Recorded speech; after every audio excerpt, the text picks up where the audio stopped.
Hey guys, hope you're all doing well and welcome back to a monthly wrap up of adventure news. We got the V-Strom or P-Strom 700, a more dirt capable version of the 1050 V-Strom as well, a Honda Transalp 750, Triumph are getting into the MXGP with a 250 and a 450 dirt bike, and KTM have just upgraded their 890 Adventure R, so let's get into it.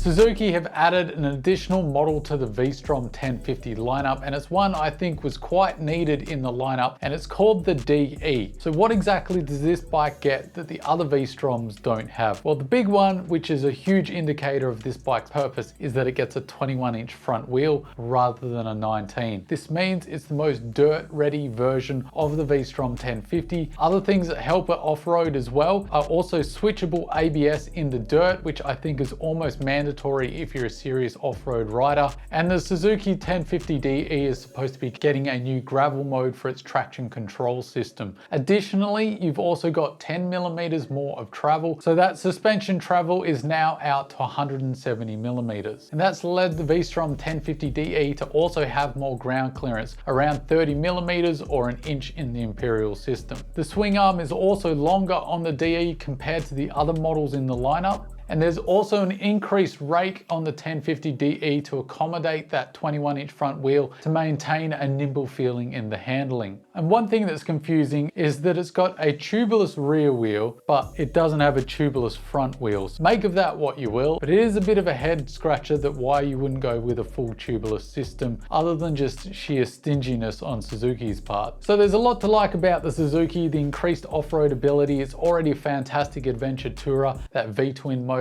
One thing I didn't like about all this news though, that this DE model is going to be $24,700 right away here in Australia. That's a lot of money to ask for what's typically been a fairly budget orientated adventure bike. When you look at the competition it's going up against, I'd love to know your thoughts though. Do you think it's a little bit too pricey for what Suzuki are offering, or do you think it's bang on the mark? And Suzuki, if you're watching this, get on to updating the DRZ 400 and please bring out an EFI DR650. Just do it. Shut up and do it, please.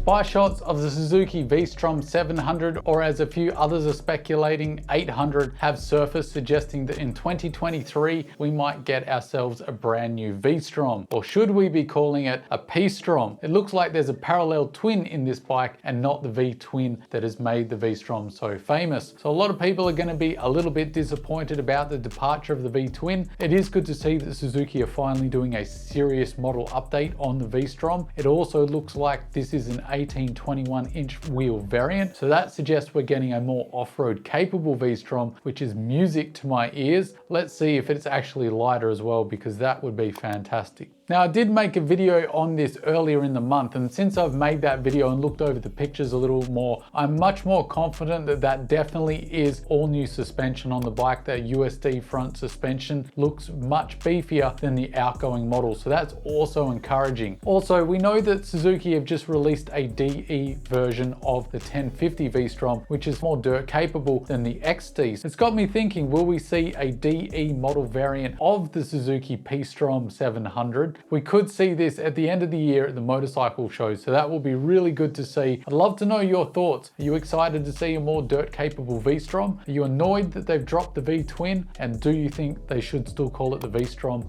or something else? Comment down below.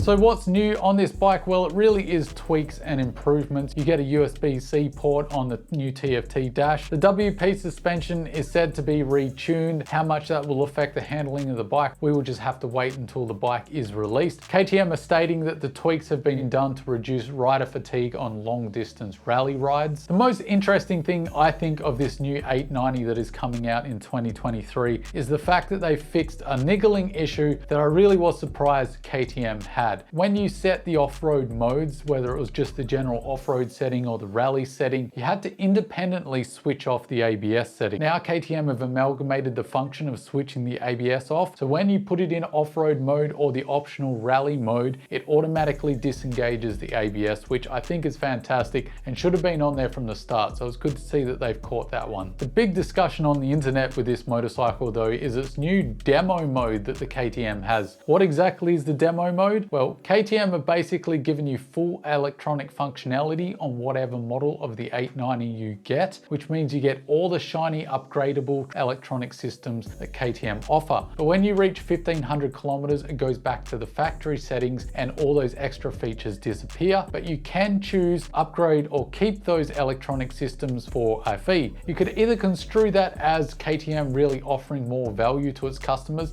or you could also look at it as them just offering features they know people will want and allowing to upsell and increase their profit post selling the bikes. It will be interesting to see whether other manufacturers follow suit to remain competitive in this environment.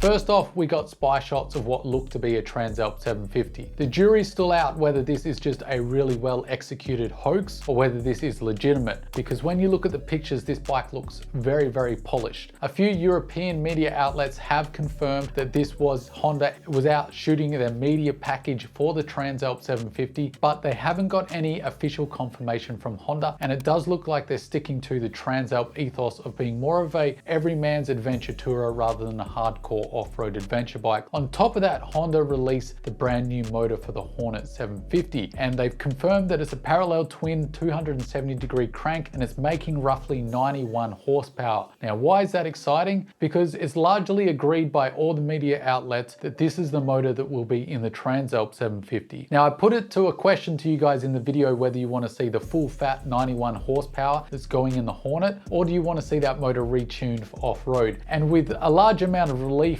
most of you replied you want to see it retuned for off-road, and I completely agree with you guys. Retune the motor so you've got more bottom end torque. The power comes in sooner as well, because that all helps riding off-road. You want that tractor factor. The other thing that lends me to think that this was legitimate photos and not a big hoax was the fact that we got to see the motor up close in Honda's release. And if you look at that motor in the spy shots of the Transalp 750, they look very, very similar. In fact, I'd go as far as saying they look identical. And on top of that, there's a lot of speculation that given how polished that Transalp 750 looks in those images, the release of the motor for the Hornet, and knowing that that will be in the Transalp 750 and that the Hornet will be at the November International Motorcycle shows, ergo we should be seeing this 2023 Honda Transalp 750 at the International Motorcycle shows at the end of the year, which is really exciting because I know a lot of people are really wanting a middleweight adventure bike from Honda.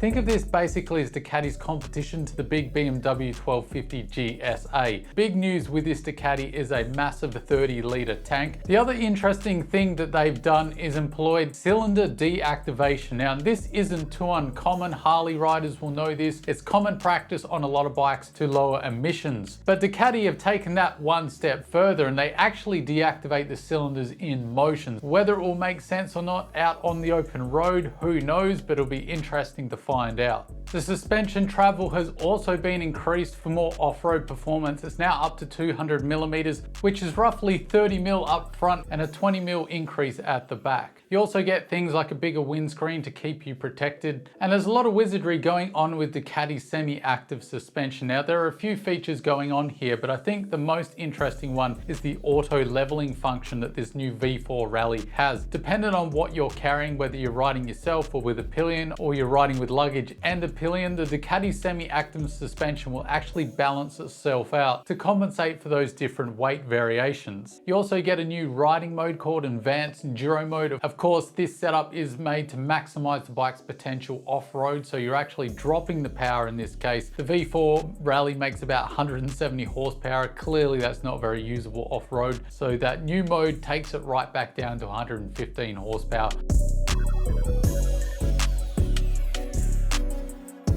They have enrolled for 2024, so this is for the 254 stroke, and 2025 for the 450 class. It shows the intent that Triumph are serious here in making a high-class premium product for the off-road MX and Enduro world, and it also gives us kind of a time to expect these bikes. 2024 and 2025 to expect to be seen in races. That really would be a great marketing strategy to then release your bike on the heels of those races. But what I really hope more than anything is that they make lightweight dual sport motorcycles. I would love to see a competitor to the CRF 300L, a modern DR650 competitor from Triumph. It's a very long Hail Mary. We've got no indication from Triumph that they will do it, but the fact that they're just making MX and Enduro bikes is still great to see, and I'd love to see diversity in the market. For those guys who love the lightweight, I know that it can get a little bit difficult with a constant onslaught of big and middleweight adventure bikes, especially this episode, but if you really do want your ultra lightweight fix in adventure motorcycles, check out my latest video on 4 fantastic platforms for ultra light adventure bikes. And until next time guys, don't forget to stay shiny side up, and I'll see you in the next one.